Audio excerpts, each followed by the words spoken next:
और मेरे सुरवीरों, कैसे हो? तो भाई यहाँ पर तो सभी लोग हो ना, जवाहर नवोदय विद्यालय की तैयारी करने वाले। तो भाई चलो, सभी लोगों के लिए आज की जो वीडियो है ये कुछ खास होने वाली है। वीडियो छोटी होगी, लेकिन यहाँ पर क्वेश्चंस आपके लिए बहुत ही इंपॉर्टेंट होंगे। अभी मैंने कुछ दिनों पहले आपको एक चैप्टर पढ़ाया था, सम नेचुरल फिनोमेना, साइंस का, है ना। बहुत ही इंपॉर्टेंट चैप्टर है। कुछ प्राकृतिक परिघटनाएं जिसमें हम लोगों ने बिजली के बारे में पढ़ा था, लाइटनिंग के बारे में, साथ ही साथ अर्थक्वेक, भूकंप के बारे में पढ़ा, सुनामी के बारे में पढ़ा, है ना। काफ़ी सारी चीज़ें हमने पढ़ी। तो मुझे लगा कि भाई उससे रिलेटेड कुछ क्वेश्चंस हो जाने चाहिए। तो यहाँ पर सभी लोगों ने फॉर्म भर दिया है और सभी की इच्छा है कि भाई सभी लोग नवोदय विद्यालय में पढ़ पाएं। लेकिन क्या नवोदय विद्यालय में एडमिशन आपका बिना पढ़े हो सकता है? हर एक सीट के लिए कम से कम 1000 से 2000 लड़के, कम से कम, ज्यादा से ज्यादा की बात नहीं हो रही है, कम से कम, यानी एक कॉलेज में केवल एक सीट पर एडमिशन होना है। और आपके जिले से और जितने भी बच्चे फॉर्म भरेंगे उनकी संख्या में कम से कम 1000 2000 बता रहा हूँ, कम से कम 5 से 10,000 बच्चे होंगे एक सीट पर। तो क्या लगता है, जितनी पढ़ाई कर रहे हो उतने में सिलेक्शन होगा? अच्छा, अगर लगता है कि भाई बिना पढ़े सिलेक्शन हो जाएगा, तो आज की जो क्लास है यहाँ पर मैं आपसे 5 क्वेश्चन पूछने वाला हूँ। जो भी बच्चे 5 में से 4 का भी सही जवाब दे दें, ठीक है, उनको लगेगा कि भाई वो समझ लें कि वो उस दौड़ में हैं, ठीक है, जवाहर नवोदय विद्यालय के प्रवेश परीक्षा में क्वालिफाई करने की दौड़ में हैं। नहीं तो बाकी लोग अपना सपना छोड़ दो भैया, जो स्कूल में पढ़ते हो वही स्कूल में पढ़ते रहो, ठीक है। नवोदय स्कूल, सैनिक स्कूल या किसी भी बड़े स्कूल में जाने का सपना भी देखना आपके लिए बिल्कुल भी मना है, सख्त मनाही है कि आप सपना भी नहीं देख सकते हो। जाने की तो बात छोड़ दो, क्योंकि जाएगा वही जो बच्चा पढ़ेगा, और जो पढ़ेगा नहीं, है ना, वो बढ़ेगा नहीं। तो भाई यहाँ पर चलो 5 क्वेश्चन हम पूछते हैं। और जो भी लोग पहली बार, मैंने यहाँ पर साइंस की क्लास शुरू की थी कि चलो भाई, काफ़ी सारे बच्चों ने कहा सर साइंस का बैच शुरू कर दो। साइंस का बैच शुरू किया, जब रिस्पांस आएगा तब टीचर भाई कब पढ़ाएगा? जब उसकी वीडियोस पर आएंगे रिस्पांस, उसकी क्लास में बच्चे इंटरेस्ट दिखाएंगे। वीडियो को लाइक करना नहीं है, क्लास पूरी लेनी नहीं है ना, वो एनालिटिक्स से पता लग जाता है कि भाई कितने बच्चे कितनी देर तक क्लास ले रहे हैं। तो जब ये टीचर को पता है कि भाई अगला क्लास ले ही नहीं रहा, तो फ्री क्लास चलाने का क्या फायदा? भाई पेड वाले बच्चों को पढ़ा दो, उन्हीं का सिलेक्शन हो जाए। तो भाई ये क्लास अगर आपको चाहिए, साइंस की क्लास, आज केवल 5 क्वेश्चन लेकर आया हूँ। आगे आप लोगों के लिए क्वेश्चंस बढ़ेंगे, लेकिन कब बढ़ेंगे? जब अगर इस वीडियो पर 200 प्लस लाइक्स हो गए, 200 प्लस लाइक्स, तो आप लोगों के लिए जो नेक्स्ट वीडियोस आएंगी उसमें आप लोगों की जो क्वेश्चंस होंगे वो कुछ ज़्यादा संख्या में होंगे, जिससे कि आपकी तैयारी कुछ ज़्यादा हो पाएगी। आपने जितनी भी चीज़ें पढ़ रखी हैं उतनी चीज़ें क्या आपके लिए सफिशियंट होंगी? क्या जो क्वेश्चंस आ सकते हैं वो आपकी बुक से सफिशियंट हो गए? क्या आपने तैयार कर लिया है? क्या आपने उनका हर पैटर्न समझ लिया है?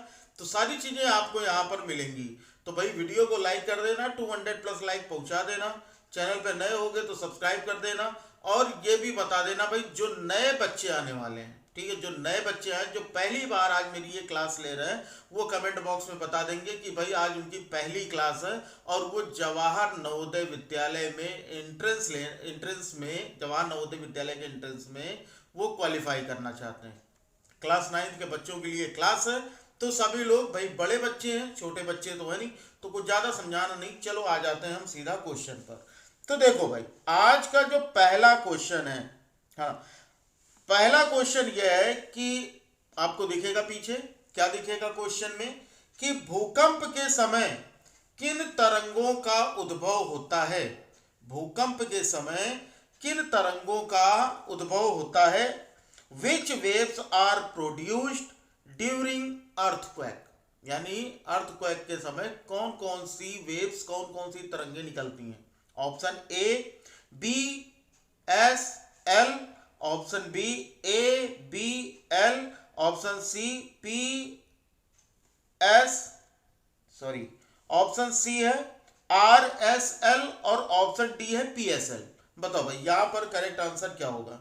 चलो सभी लोग अपना आंसर, जो बच्चे अभी क्लास ले रहे हैं वो लाइव में जो चैट है वहां पर आंसर देंगे। जो बच्चे पहली बार बाद में आए हैं, उनको पता नहीं था कि भाई ऐसी भी क्लासेस चलती हैं, वो लोग कमेंट बॉक्स में आंसर देंगे। ठीक है, चल तो यहाँ पर भाई आंसर हो गया, आंसर हो गया, काफी सारे बच्चों का आंसर हो गया, है ना।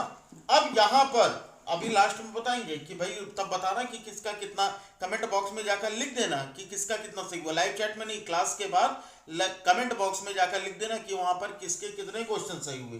तो भाई ये जो तरंगे होती हैं ये तीन होती हैं, कौन कौन सी, पी वेव, एस वेव और L wave, PSL Pakistan super league, है ना। नहीं मैं केवल ऐसे बोल रहा हूँ याद रखने के पर्पज से, PSL। ठीक है भाई, वहीं पर सबसे ज्यादा आपको अफगानिस्तान, है ना, हिंदुकुश के पर्वत पर भूकंप की ज्यादा एक्टिविटी दिखाई देती है। तो ये हमारे तीन हो गए, कौन कौन से, P, S और L, ये होते हैं। P के बारे में अगर हम बात करें भाई, ये जो P होती है इसे प्राइमरी वेव्स कहा जाता है। क्या कहा जाता है, प्राइमरी वेव्स, यानी कि प्राथमिक तरंगे। प्राइमरी वेव्स यानी कि इन्हें कहा जाता है भाई प्राथमिक तरंगे। याद रख लेना, जरूरी नहीं कि जो मैं क्वेश्चन पूछ रहा हूं वही है। ठीक है, प्राथमिक तरंगे, प्राथमिक तरंगे कहा जाता है। ठीक है, ये सबसे तेज चलने वाली तरंगे हैं, मतलब ये फास्टेस्ट वेव है। क्या भाई, फास्टेस्ट वेव, सबसे तेज चलने वाली तरंगे हैं ये, फास्टेस्ट वेव। और ये कहाँ होती है, ये एपी सेंटर पर सबसे पहले पहुंचती हैं। ठीक है, अगर पूछा सबसे तेज चलती है तो जाहिर सी बात है भाई सबसे तेज चलती है, इसका मतलब सबसे तेज ये एपी सेंटर पर पहुंचती है, मतलब जमीन की सतह पर सबसे पहले पहुंचती है। इनकी जो स्पीड होती है, इनकी जो स्पीड होती है वो 8 किलोमीटर पर सेकेंड, यानी एक सेकेंड में ये 8 किलोमीटर चलती है। एक सेकेंड में सोचो कितनी तेज स्पीड इनकी, एक सेकेंड में 8 किलोमीटर की डिस्टेंस कवर कर देती हैं। और सबसे बड़ी बात इनकी ये है भाई कि ये सॉलिड और लिक्विड, किसमें, सॉलिड एंड लिक्विड, यानी कि ये ठोस में और द्रव में दोनों में ये यात्रा कर सकती हैं। कहां कहां पर, ठोस में और द्रव में, दोनों में ये यात्रा कर सकती हैं। बताओ भाई समझ में आई बात। अगला हमारी आती है भाई एस तरंगे। कौन कौन सी, एस तरंगे। इन्हें कहा जाता है सेकेंडरी वेव्स, यानी द्वितीयक तरंगे। क्या कहा जाता है, सेकेंडरी वेव्स, यानी कि द्वितीयक तरंगे। क्या बोलते हैं, द्वितीयक तरंगे।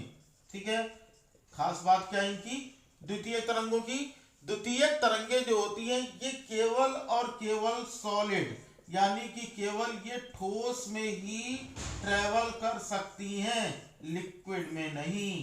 ठीक है, यानी ये द्रवों में नहीं चल सकती, ये द्रवों में नहीं चल सकती। और इनकी अगर हम स्पीड की बात करें, इनकी जो स्पीड होती है 4 to 6 किलोमीटर पर सेकेंड, सॉरी आर नहीं सेकेंड, यानी एक सेकेंड में ये 4 से 6 किलोमीटर चल जाती हैं। एक सेकेंड में, बात आई समझ में, केवल और केवल एक सेकेंड में कितना चल जाती हैं ये, कितनी स्पीड होती है इनकी, 4 और 6 किलोमीटर पर सेकेंड। एक सेकेंड की बात हो रही है, बात आ गई समझ में। अगली चीज जो आती है हमारी एल तरंगे।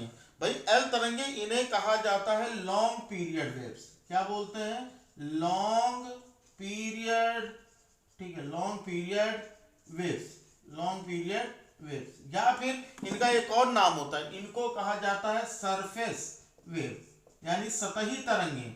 सरफेस वेव्स यानी कि सतही तरंगे इन्हें कहा जाता है। और ये सबसे आखिरी में ये पहुंचती हैं एपी सेंटर पर सबसे। अब ये सोचोगे भाई एपी सेंटर क्या सर बार बार बोल रहे हैं, है ना।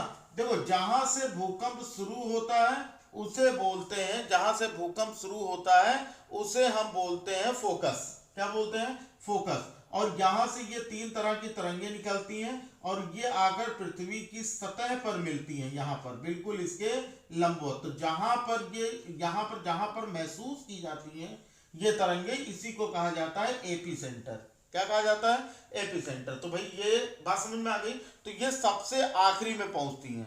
ठीक है, इसकी स्पीड सबसे कम होती है। अगर पूछा जाए कि सबसे कम किसी की स्पीड होती है तो एल की, सबसे कम स्पीड किसकी होती है, एल की। ठीक है, और अगर ये पूछा जाए इनमें से सबसे ज्यादा विध्वंस कौन मचाता है, सबसे ज्यादा विध्वंस कौन मचाता है, तो भाई सबसे ज्यादा विनाशकारी जो होती है ना वो एल होती है, मोस्ट डिस्ट्रक्टिव। ठीक है, इसके बारे में लिख देते हैं, ये क्या है हमारा मोस्ट डिस्ट्रक्टिव। अगर आपने ये वीडियो नहीं देखी है तो इसकी लिंक आपको डिस्क्रिप्शन में मिल जाएगी, जाकर के जरूर देख लीजिएगा अगर एग्जाम क्वालिफाई करना हो तो।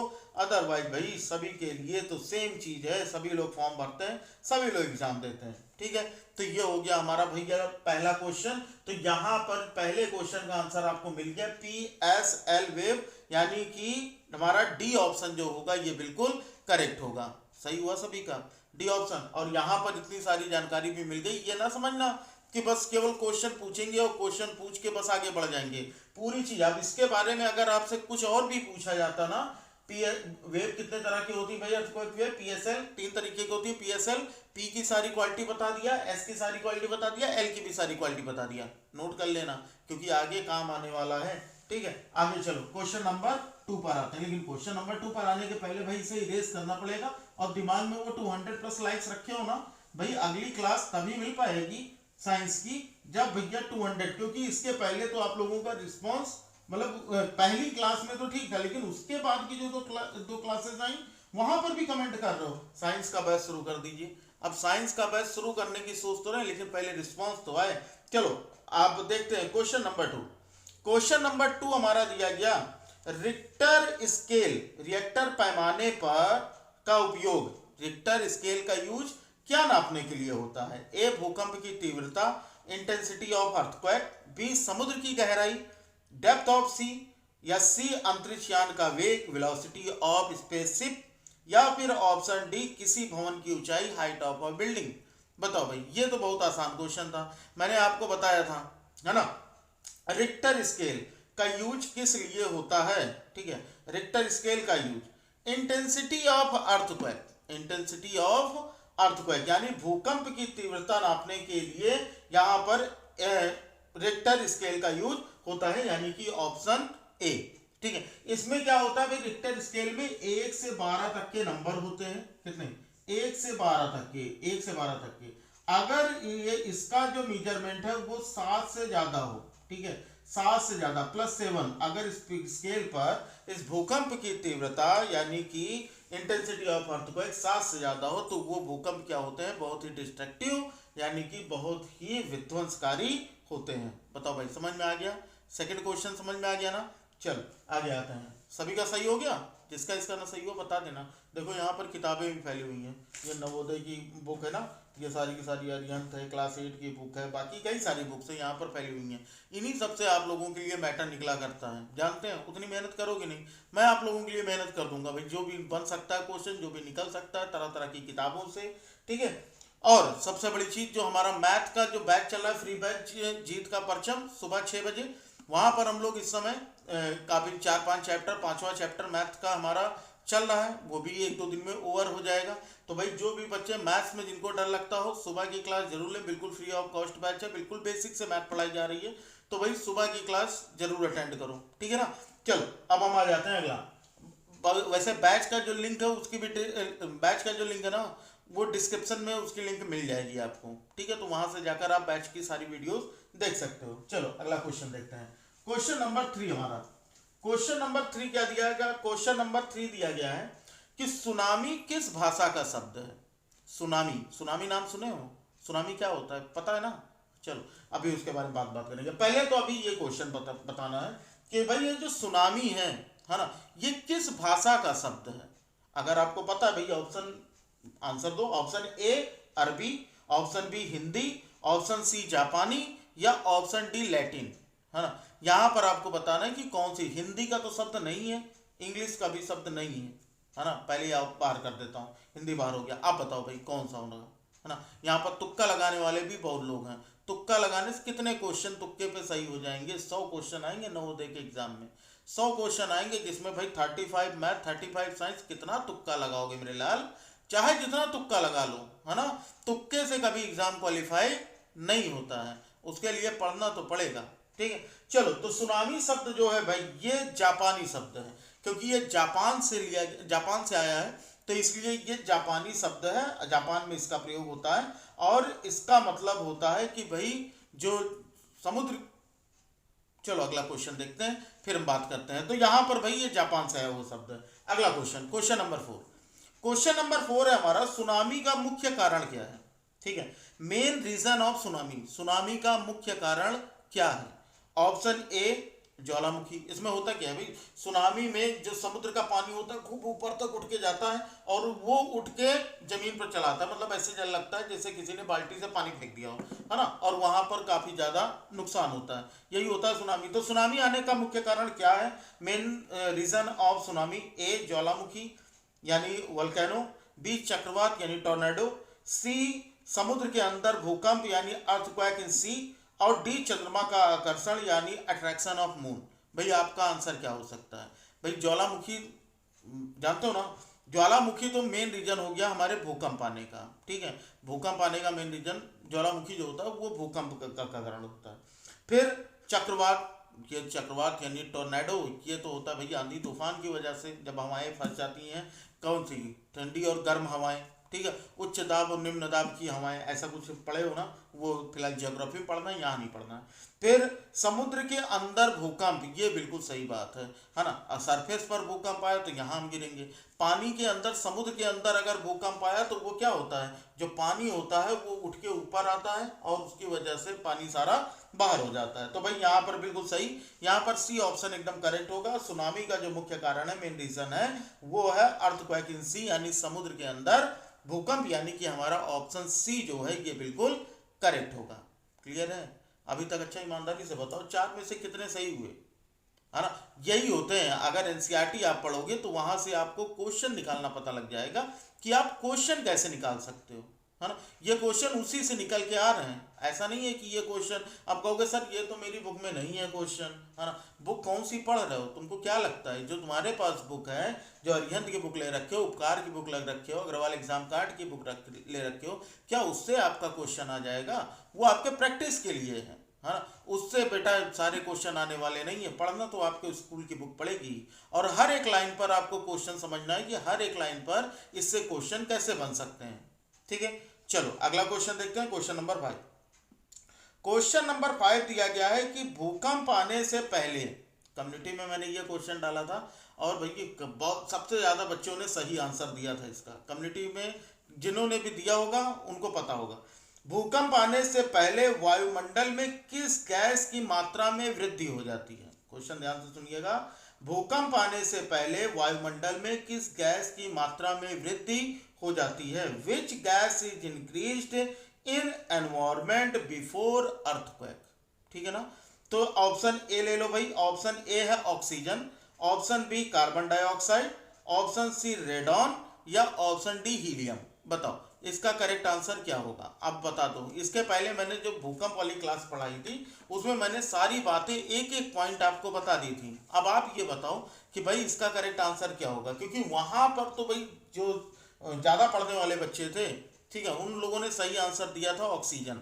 ठीक है, लेकिन जो थोड़ा कम, जो मेरे पढ़ाए हुए हैं, जिन्होंने 200-300 लोगों ने जिन्होंने वो भूकंप वाली वीडियो देखी थी अर्थक्वेक वाली, उन लोगों ने सही जवाब दिया। उसमें से 2 या 3% लोगों ने, ठीक है, तो उसमें से भाई बिल्कुल सही जवाब था रेडॉन।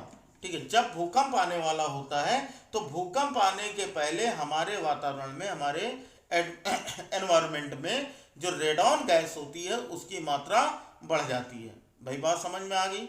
ये हमारे 5 क्वेश्चन थे। अब ईमानदारी से बताना, जितने लोगों ने क्लास ले ली पूरी, ईमानदारी से बताना कि 5 में से कितने क्वेश्चन सही हुए, कितने क्वेश्चन 5 में से सही हुए। लाइव चैट में ना बताना, जाकर कमेंट बॉक्स में बता देना, ताकि मुझे ईमानदारी से बताना। भाई देखो, पढ़ाई के लिए ईमानदार रहोगे ना तो भाई पढ़ाई भी आप लोगों के लिए फायदेमंद होगी। चीटिंग करोगे, झूठ बोलोगे तो उसका कोई फायदा होने वाला नहीं, क्योंकि झूठ बोलने से सिलेक्शन नहीं होगा, सही बोलने से सिलेक्शन होगा। अगर आप सही बताओगे, हो सकता है मैं उसके लिए और भी कुछ सोच पाऊँ कि आपको के अंदर इम्प्रूवमेंट और कैसे लाया जाए। ठीक है, तो चलो फिर आज के लिए 5 क्वेश्चन हो गए। और जो भी नए बच्चे आए हैं कमेंट बॉक्स में बता देना कि भाई मैं नया हूँ और मेरे इतने क्वेश्चन सही हुए हैं। और जिन्होंने भूकंप वाली वीडियो नहीं देखी है, लिंक डिस्क्रिप्शन में मिल जाएगी, वहां से जाकर वो वीडियो भी देख लीजिएगा। ठीक है बच्चों, चलो फिर पढ़ते रहो। लाइक टारगेट याद है ना, 200 प्लस, तभी नेक्स्ट वीडियोज आएगी, तभी साइंस की, और तभी क्वेश्चन के नंबर्स भी बढ़ेंगे, ठीक है ना। तो और ज़्यादा क्वेश्चन आप लोगों के लिए लेकर आऊँगा। चलो फिर बच्चा लोग पढ़ते रहो। मिलते हैं अगली क्लास में, तब तक के लिए जय हिंद, वंदे मातरम।